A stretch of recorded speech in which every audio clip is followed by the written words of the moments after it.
नमस्कार, मैं हूं आपके साथ अंकिता पाल। बुलेटिन की शुरुआत करते हैं। चारधाम यात्रा में आए श्रद्धालुओं को बेहतर स्वास्थ्य सुविधाएं उपलब्ध कराए जाने के उद्देश्य से डॉक्टर विनीता शाह, महानिदेशक चिकित्सक स्वास्थ्य एवं परिवार कल्याण उत्तराखंड ने अपने 3 दिवसीय भ्रमण पर यमुनोत्री यात्रा मार्ग पर स्थित सभी चिकित्सक इकाइयों का निरीक्षण किया है। और निरीक्षण के दौरान डॉक्टर आरसी आर्य, नोडल अधिकारी, यमुनोत्री यात्रा मार्ग भी उपस्थित रहे। निरीक्षण के दौरान मरीजों का अत्यधिक लोड और चारधाम यात्रा को देखते हुए अन्य चिकित्सालयों से चिकित्सकों की तैनाती भी किए जाने एवं आवश्यक जीवन रक्षक दवाइयों और ऑक्सीजन सिलेंडर पर्याप्त मात्रा में रखे जाने हेतु निर्देश भी दिए गए हैं।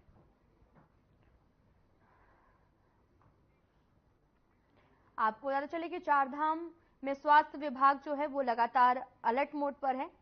10 मई से चारधाम यात्रा शुरू हो चुकी है, जिसको लेकर लगातार सुरक्षा के पुख्ता इंतजाम भी किए जा रहे हैं और साथ ही यात्रियों को किसी भी तरीके की परेशानियों का सामना न करना पड़े, जिसको लेकर लगातार उन्हें इलाज भी मुहैया कराया जा रहा।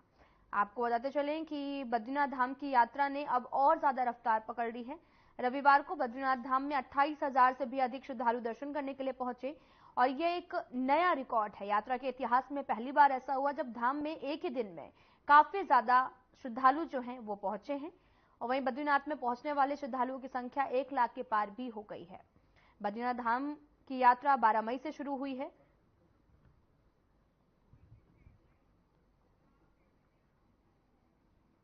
विश्व प्रसिद्ध चारधाम यात्रा श्रद्धालुओं के लिए स्वस्थ, सुखद और सफल हो, इसके लिए भी स्वास्थ्य विभाग कार्य कर रहा है। उत्तराखंड की स्वास्थ्य महानिरीक्षक डॉक्टर विनीता शाह ने बताया कि स्वास्थ्य विभाग की ओर से श्रद्धालुओं को बेहतर स्वास्थ्य सुविधाएं उपलब्ध कराई जा रही। सभी धामों में विशेष स्वास्थ्य केंद्र भी बनाए गए हैं, जहां पर 24 घंटे स्वास्थ्य सुविधाएं उपलब्ध कराई जा रही। सभी स्वास्थ्य केंद्रों में डॉक्टर, नर्स और प्रशिक्षित स्वास्थ्य कर्मियों की टीम भी तैनात है। यात्रा मार्ग में तमाम जगहों पर मोबाइल मेडिकल यूनिट भी तैनात किया गया। यात्रा के मुख्य मार्गों और बेस कैंपों पर स्वास्थ्य जांच शिविर भी लगाए गए। इसके अलावा 80 स्पेशलिस्ट और 337 पैरामेडिकल स्टाफ की भी तैनाती की गई है।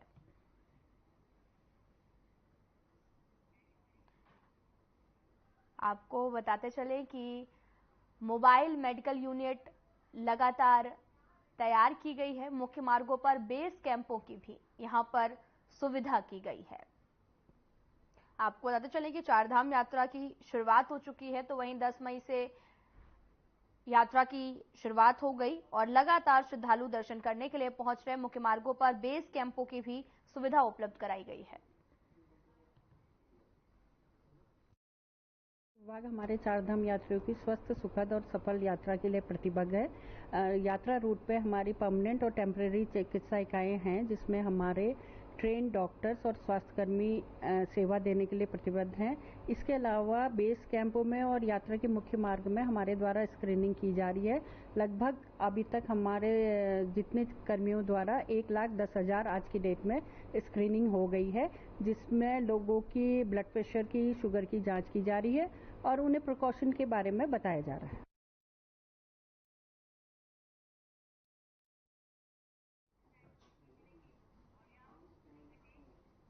उत्तराखंड के पुलिस महानिर्देशक अभिनव कुमार केदारनाथ धाम की सुरक्षा व्यवस्थाओं का जायजा लेने पहुंचे। इस दौरान उनके तरफ से ड्यूटी पर नियुक्त पुलिस बल को श्रद्धालुओं के साथ सौम्य व्यवहार करने के निर्देश दिए गए। केदारनाथ धाम मंदिर परिसर में 50 मीटर की दूरी पर वीडियोग्राफी और सोशल मीडिया रील्स बनाने वालों पर सख्ती करने के भी निर्देश दिए गए, ताकि मंदिर दर्शन के लिए आए श्रद्धालुओं को दिक्कत ना हो। श्रद्धालुओं की सुरक्षा सर्वोपरि है और ऐसे में इस बात का ध्यान आवश्यक रहे कि किसी भी पॉइंट पर अनावश्यक भीड़ ना हो। इसके साथ ही भीड़ प्रबंधन, प्रभावी लाइन व्यवस्था बनाए रखने के निर्देश भी दिए गए। पुलिस महानिर्देशक ने कहा कि चारधाम यात्रा के अंतर्गत केदारनाथ धाम के कपाट खुले हुए हैं और आज 10वां दिन है। इस अवसर पर यात्रा व्यवस्थाओं को देखने मैं स्वयं आया था।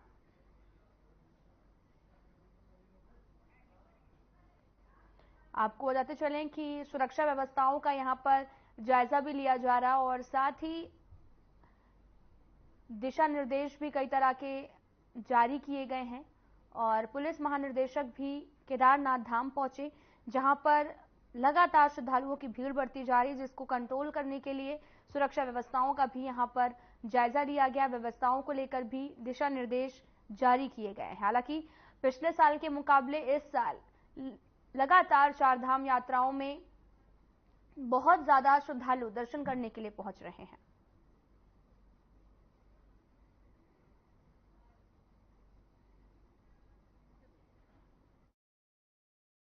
इस बार अप्रत्याशित अभी तक भीड़ आई है श्रद्धालुओं की, और डेली लगभग 30,000 से भी अधिक श्रद्धालु यहाँ पर दर्शन करके जा रहे हैं। और निश्चित रूप से ये यहाँ पर जो भी मंदिर की सारी व्यवस्था से जुड़ी हुई सारी एजेंसी, चाहे वो बद्री केदार मंदिर समिति हो, जिला प्रशासन हो, पुलिस विभाग हो, हमारा NDRF हो, SDRF हो, ITBP है, और जितने भी स्वास्थ्य विभाग है, पर्यटन विभाग है, सूचना विभाग है, उनकी सारी टीम जिस तरह से तालमेल के साथ काम कर रही है, मेरे ख्याल से ये बहुत एक अच्छा उदाहरण है।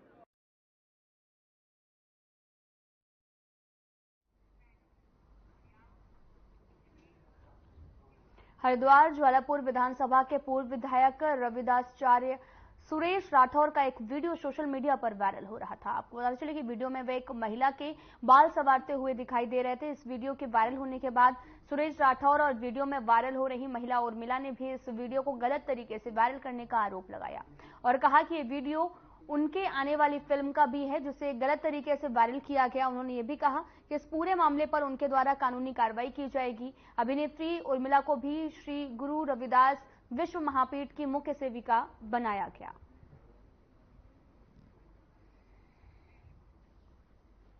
वायरल वीडियो जो है उसको लेकर लगातार प्रतिक्रियाओं का दौर भी जारी है। पूरा मामला हरिद्वार का है, जहां पर सुरेश राठौर उर्मिला का बयान भी सामने आया और जहां पर वायरल वीडियो पर उनके द्वारा जो है वो लगातार प्रतिक्रिया दी जा रही है।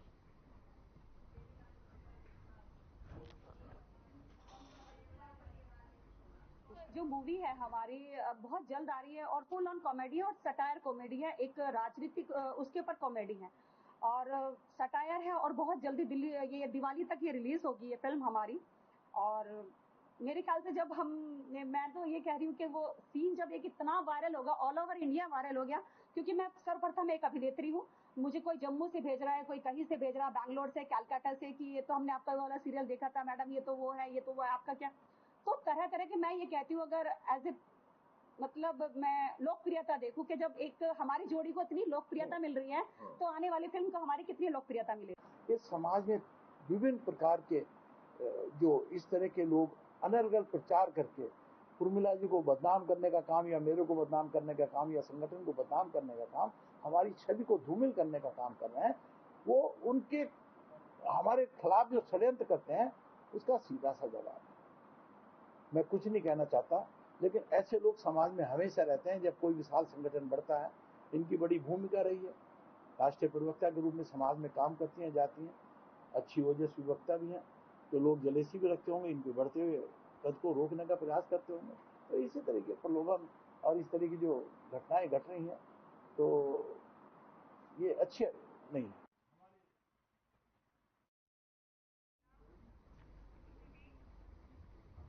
खबर देहरादून से है, जहां पर एक निजी यूनिवर्सिटी के छात्रों की रैली में न पहुंचने पर की गई पिटाई का मामला सामने आया, जिसमें करनी सेना के अध्यक्ष की ओर से कुछ छात्रों की पिटाई की जा रही। बताया यह भी जा रहा कि रैली में न पहुंचने पर छात्रों की पिटाई की गई, जिसका वीडियो सोशल मीडिया पर वायरल हुआ। वीडियो वायरल होने के बाद पुलिस ने मामले में संज्ञान भी लिया। इस दौरान एसएसपी अजय सिंह ने भी कहा कि पुलिस इस मामले की जांच कर रही, दोनों पक्षों की तरफ से तहरीर दी गई है। पुलिस ने इस मामले में केस दर्ज कर मामले की जांच भी शुरू कर दी है। आपको बताते चले कि वीडियो सोशल मीडिया पर जमकर वायरल हो रहा, जहां पर आपको बताते चले कि छात्रों की रैली में न पहुंचने पर पिटाई का मामला सामने आया, जिस पर करनी सेना के अध्यक्ष ने पिटाई की है, जिसका वीडियो भी जमकर वायरल हो रहा। दरअसल सोशल मीडिया पर इस वायरल वीडियो की पुलिस भी अब जांच में जुटी हुई है। आप तस्वीरें देख सकते हैं, जहां पर एक छात्र दूसरे पर लगातार मारपीट कर रहा है और इसी को करनी सेना के अध्यक्ष बताया जा रहा है और वीडियो सोशल मीडिया पर अब वायरल हो रहा, जिसको लेकर लगातार इस मामले की कार्रवाई भी जारी है।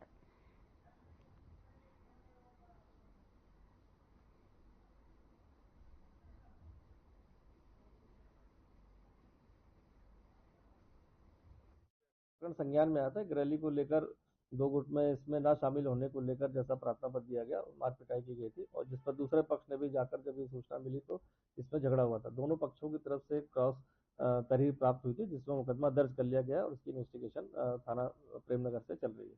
तो कॉलेज प्रशासन से भी कोई इस तरीके की शिकायत? देखिए, कॉलेज प्रशासन को जितने भी इस तरह के प्रकरण आ रहे हैं जहां छात्रों की संलिप्तता किसी अपराध में या किसी झगड़े में आती है, उनको सूचित किया जा रहा है। वर्तमान में इधर बीच भी काफी सारे झगड़े कॉलेज के छात्रों की इन्वॉल्वमेंट रही है, तो उन पर क्या उनके द्वारा कार्रवाई की गई, जैसे उनको रेस्ट्रिकेट करने की कार्रवाई हो या निलंबित करने की कार्रवाई रही हो या उनके पेरेंट्स को बुलाकर क्या ये सब उनको वहां पर कार्रवाई के लिए बताया गया कि नहीं बताया गया। ये समस्त कॉलेजेस को जिस तरह से एफआईआर अगर छात्रों की संलिप्तता पाई जा रही है तो उनको उसमें अपने स्तर से भी कार्रवाई करने को बताया गया है।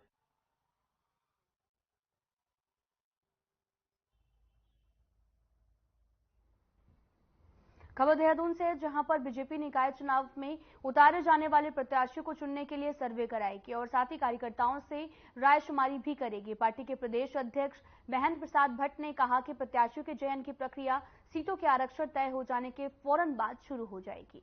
चुनाव आचार संहिता के बाद सरकार आरक्षण तय कर देगी। महेंद्र प्रसाद भट्ट ने भी कहा कि 7 दिन में उन्होंने 35 निकायों में पार्टी पदाधिकारियों और कार्यकर्ताओं से चर्चा की है। इस बात पर विशेष फोकस भी रखा जा रहा है जहां पर मतदान में आधिकारिक लोगों की सहभागिता हो। इस क्रम में 20 मई तक चलने वाले अभियान में सुधार के लिए अपना सक्रिय योगदान दे। महेंद्र प्रसाद भट्ट ने यह भी कहा कि विगत निकाय परिणामों में रिकॉर्ड सुधार लाने के लक्ष्य के साथ हम आगे बढ़ रहे हैं। पार्टी ने पिछले निकाय चुनाव में 8 में से 6 नगर निकायों की जीत भी दर्ज की और इस बार पार्टी ने सभी नगर निकायों के साथ में नगर पालिकाओं में जीत का लक्ष्य भी बनाया।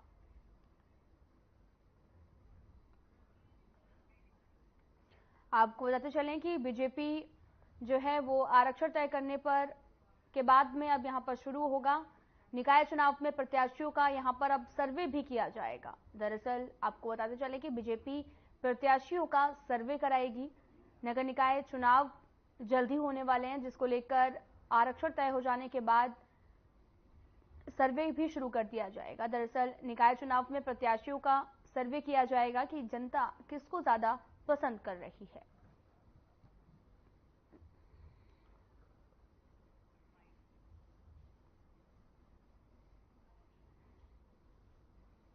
पार्टी ने अपनी कार्यक्रम की श्रृंखला को बढ़ाया है। मेरा 7 दिन का प्रवास ऐसी 35 स्थानीय निकायों में मेरे जाना हुआ और यहाँ हमने मतदान प्रतिशत बढ़ाने की अपील की है। साथ साथ जिनकी मतदान सूची में नाम रह गए थे वो मतदान सूची में नाम चढ़े, गलत नाम हटें, उसके लिए पूरे कार्यकर्ताओं ने प्रयास किया है। 20 तारीख तक उसकी तिथि है और अभी भी मतदान सूची में नाम जोड़ने का काम चल रहा है। इसके साथ साथ चुनाव यथा समय हो इसके लिए हमने राज्य निर्वाचन आयोग से अपील भी की है। हर साल उत्तराखंड में वनाग्नि की घटनाएं सामने आती हैं, लेकिन इस साल प्रदेश में वनाग्नि ने इतना विकराल रूप लिया कि मामला सुप्रीम कोर्ट तक पहुंच गया है। वनाग्नि को लेकर सुप्रीम कोर्ट में सुनवाई के दौरान सरकार को भी फटकार लगाई गई। मुख्य सचिव को भी कोर्ट में पेश होने की बात कही गई है। साथ ही वनाग्नि की चुनाव में ड्यूटी लगाने को लेकर सर्वोच्च न्यायालय ने सख्त लहजे से सरकार से भी सवाल किया है। सुप्रीम कोर्ट ने फायर कंट्रोल के लिए भी फंड की कमी से लेकर वन विभाग में खाली पड़े पदों तक को लेकर भी केंद्र और राज्य सरकार से बेहद नाराजगी जताई, साथ ही इसका समाधान निकालने की भी जरूरत बताई है। आपको बताते चलें कि कीमती जंगलों को बचाना चाहिए।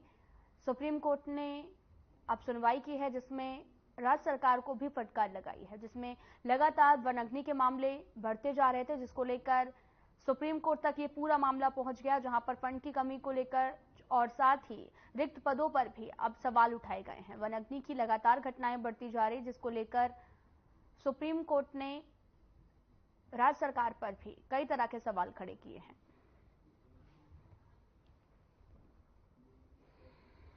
देखिए, माननीय हरीश रावत जी बहुत ही वरिष्ठ हैं और जब वो कोई बयान देते तो बड़ा सोच समझ के देते हैं। मुझे लगता है कि उन्हें भी अपनी सरकार के जो पिछला रिकॉर्ड है देख लेना चाहिए कि हाई कोर्ट और सुप्रीम कोर्ट उन्हें भी आदेश दिया करते थे जब वो कोई काम नहीं किया करते थे।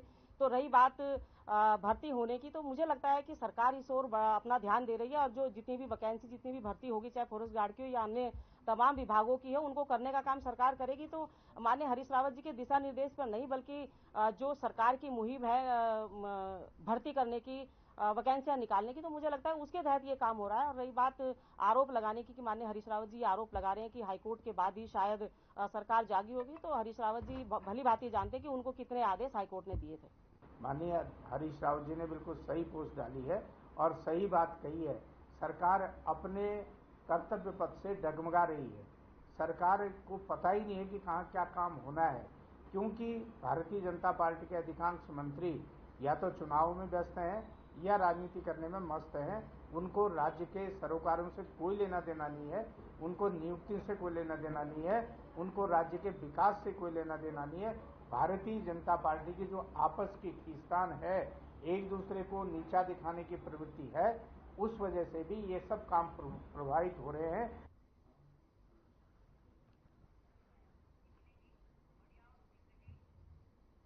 चारधाम यात्रा में श्रद्धालुओं के भारी संख्या में आगमन होने से उत्तरकाशी की गंगोत्री और यमुनोत्री धाम में कई श्रद्धालु बिना दर्शन किए वापस आए हैं।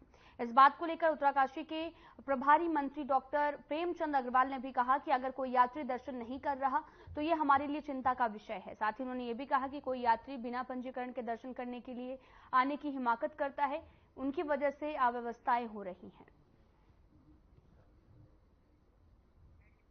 आपको बताते चलें कि जब भी हम चारधाम यात्रा करते हैं तो उसमें से रजिस्ट्रेशन बहुत ज्यादा जरूरी होता है, तो वहीं कुछ लोग बिना रजिस्ट्रेशन के दर्शन करने के लिए पहुंच रहे, जिससे कि काफी ज्यादा अव्यवस्थाएं हो रही। श्रद्धालु का भारी संख्या में आगमन भी हो रहा और उसी बीच में बिना पंजीकरण के श्रद्धालु भी दर्शन करने के लिए पहुंच रहे, जिससे कई तरह की समस्याओं का सामना करना पड़ रहा।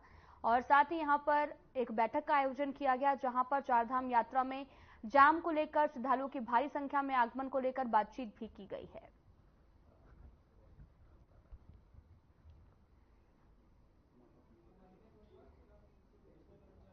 देखिए, अभी 2-3 दिन पहले ये स्थिति सामने आई थी और उसके कई कारण थे। एक कारण तो था कि भीड़ बहुत ज़्यादा थी। दूसरा कारण ये था कि जो मुझे वहाँ के से जानकारी मिली, कुछ यात्रियों ने हेलीकॉप्टर की बुकिंग कराई हुई थी और उनको हेलीकॉप्टर की बुकिंग, उसका आप जानते हैं, उसका समय निर्धारित है, दिन निर्धारित है। यदि उस भीड़ में उनका समय जाया होता तो शायद उनकी वो बुकिंग कैंसिल होती या उनको जाने में दिक्कत होती। तो उस नाते उन्होंने दर्शन यहाँ न करके अपने हेलीकॉप्टर में जाना उन्होंने अपनी प्राथमिकताओं में रखा। लेकिन फिर भी मैं ये मान के चलता हूँ कि यात्री जो इतनी दूर दूर से आ रहा है वो यहाँ पे दर्शन करने के लिए आ रहा है। यदि किसी कारण से वो दर्शन नहीं कर पा रहा है तो ये वास्तव में हमारे लिए एक चिंता का विषय है।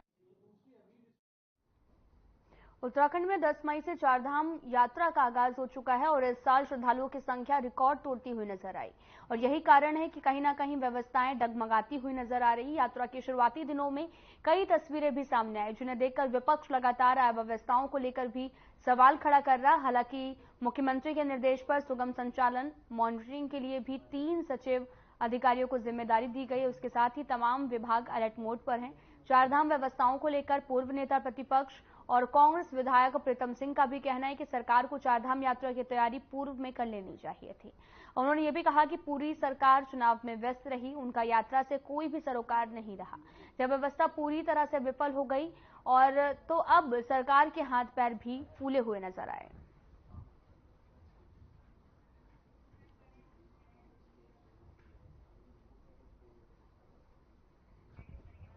आपको बताते चलें कि चारधाम यात्रा पर लगातार विपक्ष वार करते हुए नजर आ रहा। दरअसल सुगम संचालन की मॉनिटरिंग की बात भी कही गई है।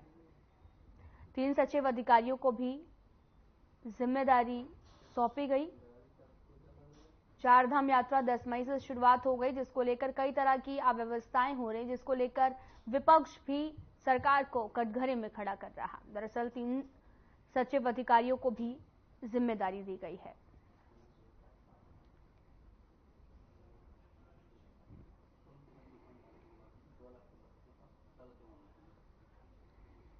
देखिए, मैं समझता हूं कि चारधाम यात्रा की तैयारी सरकार को पूर्व में कर लेनी चाहिए, पूरा होमवर्क कर लेना चाहिए था, लेकिन सरकार ने कोई होमवर्क नहीं किया। पूरी की पूरी सरकार जो है चुनाव में व्यस्त रही, उनका यात्रा से कोई सरोकार नहीं रहा। लोग आगे, यात्री आगे, जब वो जा रहे हैं, जब व्यवस्थाएं पूरी तरीके से विफल हो गई, अब सरकार के हाथ पांव भी फूले हैं, कभी किसी को नामित कर रहे हैं, कभी किसी को नामित कर रहे हैं। नामित करने से व्यवस्था थोड़ी सुचारू रूप से हो जाएगी। व्यवस्था तो पहले कर रही थी सरकार ने, चारधाम की जो व्यवस्था होनी चाहिए उसे नहीं किया, उसका परिणाम आज आपके सामने और हमारे सामने।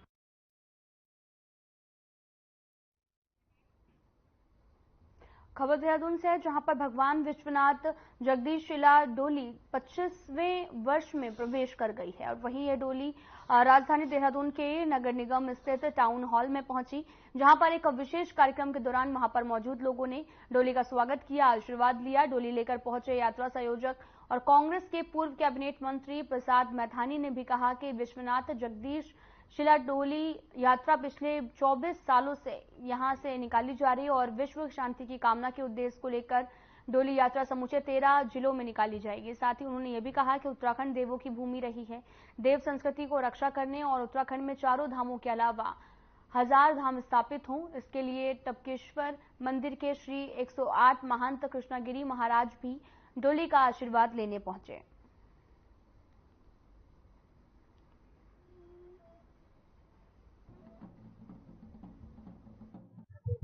हर हर महादेव। सबसे पहले तो आपके संसार के माध्यम से समस्त श्रोताओं को आज बाबा विश्वनाथ जगदीश डोली की उत्सव पर बहुत बहुत मंगल कामनाएं। यह डोली यात्रा सिर्फ डोली यात्रा नहीं है, ये सनातन धर्म की भाग बन करके सनातन परंपरा और आने वाली पीढ़ी के लिए एक सीख है कि हमारे यहाँ क्या परंपरा है। जागृत देवता किस हिसाब से अपनी परंपराओं का आप सबका आशीर्वाद देने के लिए आते हैं। माननीय मंत्री प्रसाद जी, तमाम उनके समिति के लोगों को आज के मतलब पुनीत पर्व पर और आज के इस सुंदर आयोजन पर मैं बहुत बहुत मंगल कामनाएं देता हूं।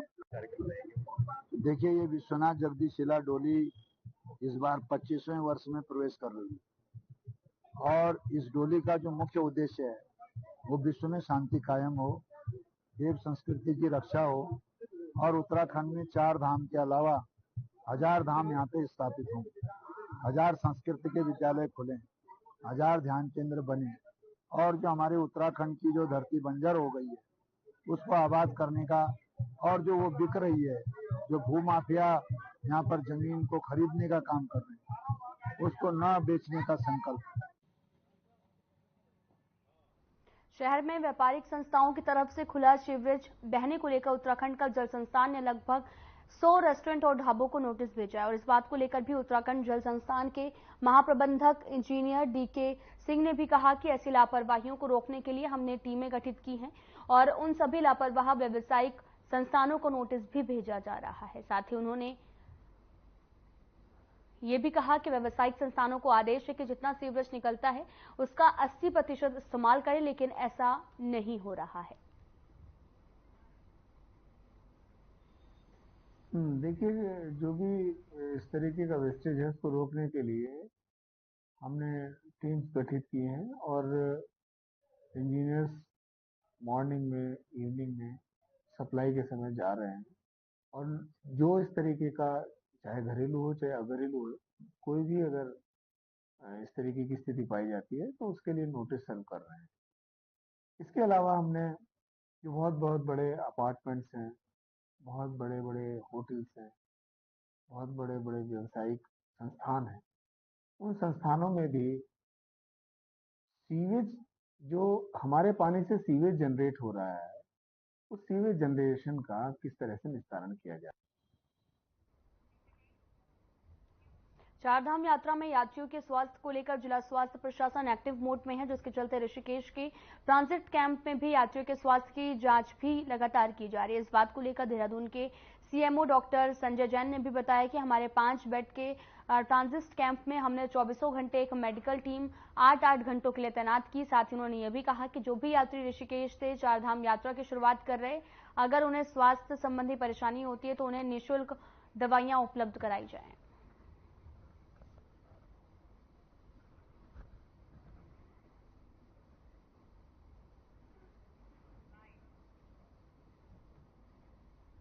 जो हमारा ये ट्रांजिट कैंप चिकित्सालय है 5 बेड का, उसमें 24/7 हमने एक मेडिकल टीम 8-8 घंटे की ड्यूटी पे वहाँ तैनात की है। तो जो भी यात्री, जिनको भी यात्रा जो अपने ऋषिकेश से शुरू कर रहे हैं, उनको यदि किसी स्वास्थ्य संबंधी कोई भी असुविधा होती है या तो कोई ज़रूरत है तो वहाँ आके वो अपने निःशुल्क दवाइयाँ उपलब्ध हमारे द्वारा कराई गई हैं तो वो उसको ले सकते हैं। इसके अलावा यदि छोटी मोटी कोई चोट लग जाती है या गर्मी के सीजन में किसी को मान लो डिहाइड्रेशन हो जाता है तो ये 5 बेड के हॉस्पिटल में